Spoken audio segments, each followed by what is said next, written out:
Isabel Hart stood in the hospital room wearing her sister's wedding dress, a pen trembling in her hand. The marriage certificate lay on the clipboard, waiting for her signature. In the bed before her, unconscious and unmoving, was the man she was being forced to marry. 24 hours ago, Isabel had been a graduate student studying art history, planning a quiet life of teaching and research. Now, she was standing in an elegant lace gown that didn't belong to her, about to marry a stranger in a coma. Her sister Victoria's voice echoed in her mind from that morning's confrontation. "You have to do this, Isabel. The merger depends on it. Our family's company will collapse without the Ashford investment." Isabel had stared at her older sister in disbelief. "You want me to marry your fiancé while he's in a coma? It's temporary, just until he wakes up, and we can handle this properly. The contract requires marriage by today or the deal falls through." Alexander's family insisted. "If he dies unmarried, the merger dies with him. This is insane. It's fraud." Victoria's expression had hardened. "It's business and family. Dad's company employs 300 people, Isabel. Are you willing to let them all lose their jobs because you're too precious to help?" The emotional manipulation had worked, as it always did. Isabel, the younger daughter who'd always tried to please everyone, had agreed. Now, she stood in the hospital room with Victoria, their parents, Alexander's parents, and a judge who'd been paid handsomely to overlook the ethical nightmare of this situation. Alexander Ashford lay motionless in the bed, monitors beeping steadily. He was 29, according to the file Victoria had given her. CEO of Ashford Industries, recently engaged to Victoria Hart, and victim of a car accident 2 weeks ago that had left him in a coma with uncertain prognosis. He was also, Isabel noted with detached observation, quite handsome. Dark hair, strong features, athletic build visible even under the hospital gown and blankets. "Sign it," her father urged quietly. "We're running out of time." Isabel signed her name, each letter feeling like a betrayal of herself. The judge witnessed it, and just like that, Isabel Hart became Isabel Ashford, wife to a man who didn't know she existed. "The marriage is legal," the judge confirmed. "The merger can proceed." Victoria looked relieved. "Thank you, Isabel. I won't forget this. Once Alexander wakes up, we'll quietly annul yours, and he and I will marry properly." No one needs to know, but Isabel had seen something in that moment. A flash of calculation in Victoria's eyes.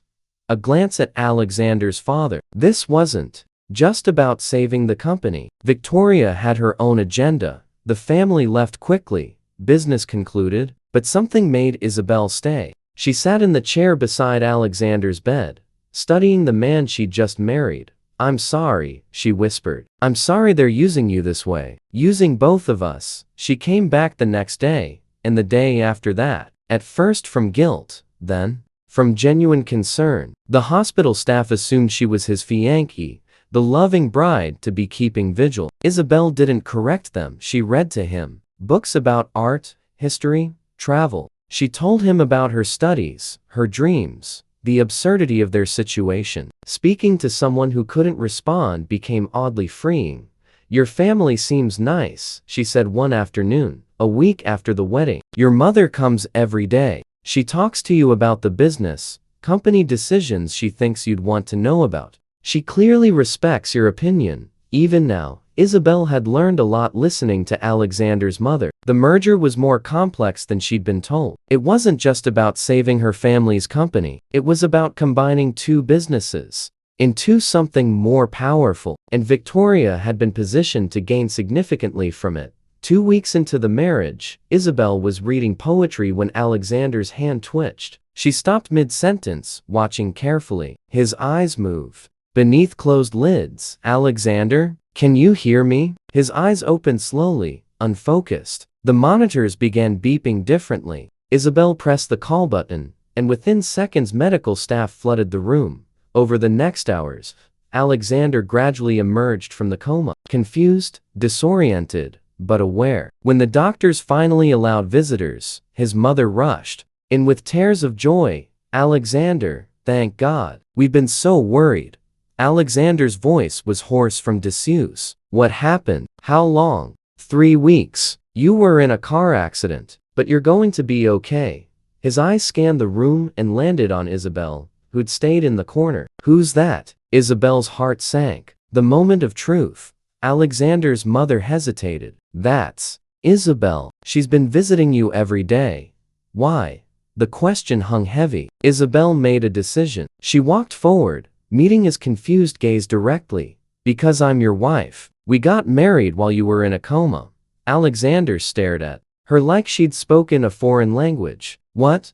Over the next hours, the whole story came out. The business merger, the contract requirement, Victoria's engagement to him and her substitution of Isabel at the ceremony, the family pressure and manipulation. Alexander listened with growing anger. When his parents tried to explain the business necessity, he cut them off. You married me off while I was unconscious? To a woman I've never met? It was temporary, his father insisted. To protect the merger, we assumed you'd wake up and we could handle it appropriately. Appropriately? None of this is appropriate. Alexander turned to Isabel. And you agreed to this? Isabel felt tears burning but refused to let them fall. I was told it was the only way to save my family's company and 300 jobs. I was told it would be quietly annulled when you woke up. I didn't realize I was part of a larger manipulation. Over the next days, as Alexander recovered, the full scope of the deception emerged. Victoria had been skimming from the merger negotiations, positioning herself to profit while others took the risk. She'd used Isabel as a placeholder, planning to have the marriage annulled on grounds of fraud and marry Alexander herself once the merger was complete. Alexander was furious, not at Isabel, but at everyone else. My whole life people have made decisions for me based on business. This is the worst one yet. Isabel visited him daily as he recovered, this time as his actual wife rather than anonymous visitor. They talked honestly, sharing their frustration, their anger, their unexpected bond over being used by their families. I can file for annulment, Isabel offered after 2 weeks. Set you free from this mess. Alexander was quiet for a long moment. What if I don't want that? What? These weeks you've been visiting, reading to me, talking to me. I remember some of it. Not clearly, but fragments. Your voice. The stories you told. When I woke up, before I knew who you were, I felt like I already knew you. Isabel's heart raced. Alexander, you don't owe me anything. This marriage was a fraud. Was it? You showed up every day. You talked to me like I mattered, not like a business asset. You were honest even when honesty made you look bad. That's more real than most relationships I've had. Over the following months, they got to know each other properly. Dated despite already being married. Alexander shut down the merger his family had manipulated, restructured his company's leadership to remove those who'd orchestrated the Coma wedding. Isabel's family faced consequences for their role in the deception, but Alexander ensured the employees were protected through a different business arrangement that didn't reward the manipulative leadership. Victoria lost her position and prospects, facing legal consequences for her embezzlement. She'd gambled on controlling both the merger and Alexander, and lost everything. 1 year after waking from his coma, Alexander and Isabel held a real wedding. This time both conscious, both willing, both in love. I'm glad they made you wear that dress, Alexander said as Isabel walked down the aisle in a different but equally beautiful gown. Why? Because it brought you into my life. Even if everything about how it happened was wrong, you were the right person. If this story touched your heart, like, share, and subscribe for more unexpected love stories. Comment about finding good in difficult circumstances.